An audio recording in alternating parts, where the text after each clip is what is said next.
வணக்கம். யா with PKK in live designs with PKK. இன்றைக்கி இன்னொரு அழகான தகவலோடு உங்களை சந்திப்பதில் மிக்க மகிழ்ச்சி.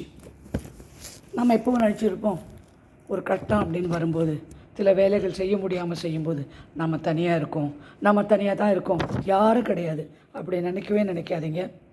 இந்த கடவுள், இந்த பிரபஞ்சம் எல்லாம் உங்களோட துணை இருக்குது. அதை உங்களை வாட்ச் பண்ணிகிட்ருக்கு.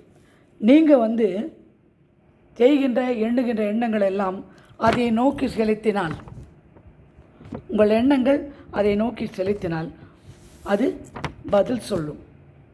அப்போ நீங்கள் செய்ய வேண்டியது, மனதையும் எண்ணங்களையும் கட்டுப்படுத்தி அதோட பதில் என்ன, உங்கள் சூழ்நிலைக்குன்னு காது கொடுத்து கேட்கணும், மனசு நிறைஞ்சு கேட்கணும், மூளையால் கேட்கணும்.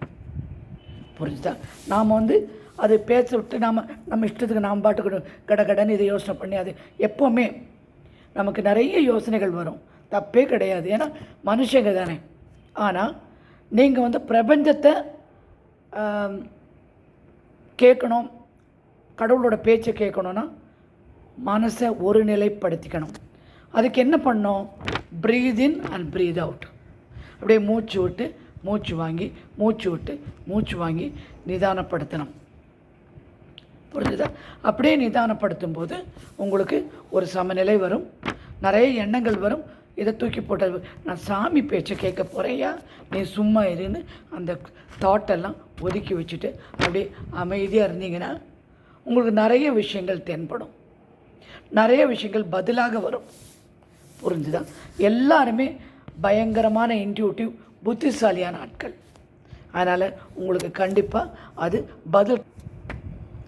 இன்னொரு விஷயம் என்ன உணரணும்னா, விரை ஒன்று போட்டு சுரை ஒன்று முளைக்காது. நம்ம எண்ணங்களை அப்படி யோசனை பண்ணிகிட்டே இருக்கும், வெளி உலகத்துக்கு தருமோ. இந்த உடம்பை சுற்றி வெளியில் போயிட்டே இருக்கும், அந்த அலைவரிசை வெளியில் போயிட்டே இருக்கும், பிரபஞ்சத்தோட இன்ட்ராக்ட் பண்ணும். அப்போது நீங்கள் என்ன விதைக்கிறீங்களோ அது பன்மனை. ஒரு நெல்மணி போட்டால் ஒரு நெல்மணி கிடையாது, அந்த செடி முழுக்க உங்களுக்கு நெல்மணியாக இருக்கும், நிறைய இருக்கும், 100, 200, 300, 1000 அந்த அளவுக்கு இருக்கும் ஒரு செடியில். அந்த மாதிரி தான் நீங்கள் விதைக்கிற எண்ணங்கள் பல மடங்காக பெருகி உங்களை நோக்கி வரும். அதை நீங்கள் உணரணும். புரிஞ்சுதா? அப்படி உணரும் தருவாயில் நீங்கள் என்ன பண்ணணும்னா, நல்ல எண்ணங்களாகவே, ஐயோ இப்படி ஆச்சுன்னு கிடையாது, எல்லாம் நல்லவையாக நடந்தது, இப்போது நல்லவை தான் நடக்கிறது, எதிர்காலத்திலும் நல்லவை தான் நடக்கும், இந்த விஷயம் மாத்திரம். நிறைய பேர் சொல்கிறாங்க, நான் மேனிஃபெஸ்டேஷன் பண்ணுறேன், எனக்கு நடக்கிறதே இல்லைன்னு. நீங்கள் மேனிஃபெஸ்டேஷன் ஏனோ தானோன்னு கடன்னு எழுதுறது, அப்படியே உட்காந்து சொல்லிகிட்டே இருக்கிறது, நான் மெடிடேஷனில் சொல்கிறேன், அப்படி இல்லை. அந்த உணர்வுகளை ரசித்து, அந்த எண்ணங்களை மல்லிங் சொல்லுவாங்க இங்கிலீஷ், தமிழ் என்னென்னா அசை போட்டு, இது நடந்தால் இந்த சந்தோஷம் எனக்கு வரும், அந்த உணர்ச்சியை வரவழைத்து இந்த 3 விஷயம் செஞ்சால் கண்டிப்பாக உங்களுக்கு மேனிஃபெஸ்டேஷன். நானே கூட 55 தேரம் பல விஷயம் எழுதுகிறேன். எழுதும்போது எனக்கு என்ன ஆகிடுதுன்னா, பாதிக்கு மேலே புத்தி இப்படி பறந்து போகுது. அது பறக்காமல் கொண்டு திரும்பி வச்சு அதை எழுதி நான் முடிப்பேன். ஓகேங்களா? எல்லாருக்கும் நடக்கிறது தான். ஃபோக்கஸ்டாக மேனிஃபெஸ்டேஷன் வரலைன்னா நீங்கள் தான் காரணம், அடுத்தவங்களே காரணமே கிடையாது. அதே மாதிரி வாழ்க்கையில் உங்களுடைய சந்தோஷம் அடுத்தவங்க கையில் கொடுக்காதீங்க. உங்களுடைய சந்தோஷம் நீங்கள் தான் காரணம், உங்களுடைய சந்தோஷம் நீங்களே பொறுப்பு, யாருமே கிடையாது.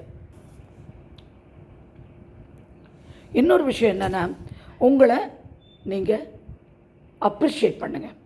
நான் நல்லவன், நான் அன்பானவன், நான் அழகானவன், நான் எல்லாருக்கும் நன்மை மாத்திரமே செய்யவன், இப்படின்னு மாத்திரம் நீங்கள் நினச்சிக்கோங்க. உங்களை நீங்கள் அப்படி அப்ரிஷியேட் பண்ண இந்த பிரபஞ்சத்துக்கு அது எதிரொலிக்கும். நீங்கள் உண்மையிலேயே அன்பானவங்க ஆகிடுவீங்க, அழகானவங்க ஆகிடுவீங்க. நன்மைகளே வரும். நன்மைகள் நீங்கள் செய்யும்போது, நன்மை செய்தால் நன்மை உங்களுக்கு திரும்பி வரும். நான் எப்போவுமே இந்த பண்ணு அதை பண்ணுன்னு சொல்லாமல், இந்த தடவை சில விஷயங்கள் நீங்கள் உணர வேணும். பிகாஸ் நிறைய பேர் சொன்னாங்க, அம்மா நீங்கள் சொன்னபடி செஞ்சேன் நடக்கலை, இந்த மாதிரி பண்ண நடந்தது அப்படின்னு. இப்போ நடந்தது சொன்னவங்க எல்லாம் ரொம்ப ஆத்மார்த்தமாக செஞ்சு முடித்தவங்க. நடக்கும் நடக்காது என் கையில் கிடையாது. அவங்க உங்கள் குடுமையை இன்னொருத்தட்ட கொடுத்து கஷ்டப்படாதீங்க.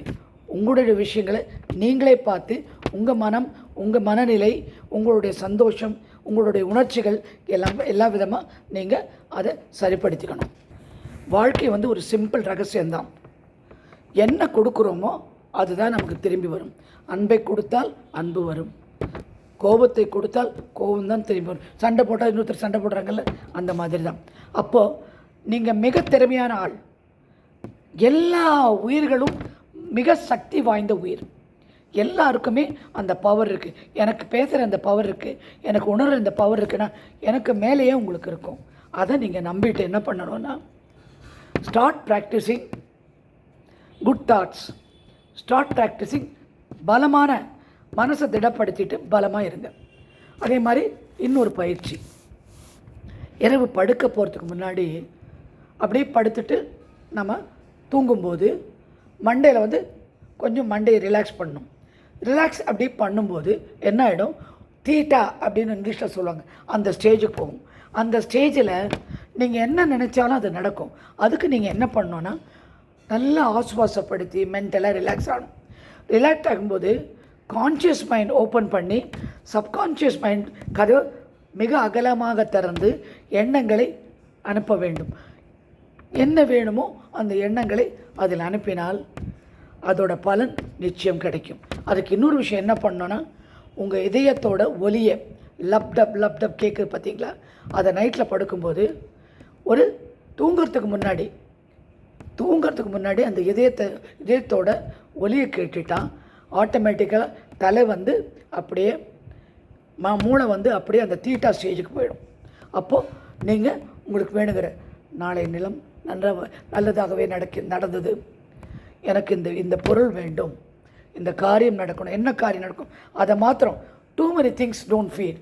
ரொம்ப இம்பார்ட்டன்ட் விஷயமாக 1-2 போட்டு பாருங்களேன், அது கண்டிப்பாக உங்களுக்கு பலன் கிடைக்கும். கடைசியாக ஒரு விஷயம் திரும்ப சொல்கிறேன், கண்ணாடி எடுத்து பாருங்கள். உங்கள் முகத்தை பார்த்து, நான் மிக அருமையான மனித பிறவி, எனக்கு எல்லா விதமான சந்தோஷமும் மன அமைதியும் இருக்கிறது, கை நிறைய காசு இருக்கிறது, நான் என் மகள் கல்யாணத்தை முடித்து விட்டேன், நான் வீடு கட்டிவிட்டேன், எனக்கு வேணுங்கிற வேலை கிடைத்து விட்டது, நான் பரீட்சையில் பாஸ் ஆகி நல்ல ஒரு வேலையில் சேர்ந்து, ஏதாவது ஒரு விஷயம் அதில் ஏற்றி நீங்கள் ப்ரேயர் பண்ணி நீங்கள் நினச்சி முடிங்க. இனி ஒரு நல்ல செய்தியோடு உங்களை மீண்டும் சந்திக்கிறேன்.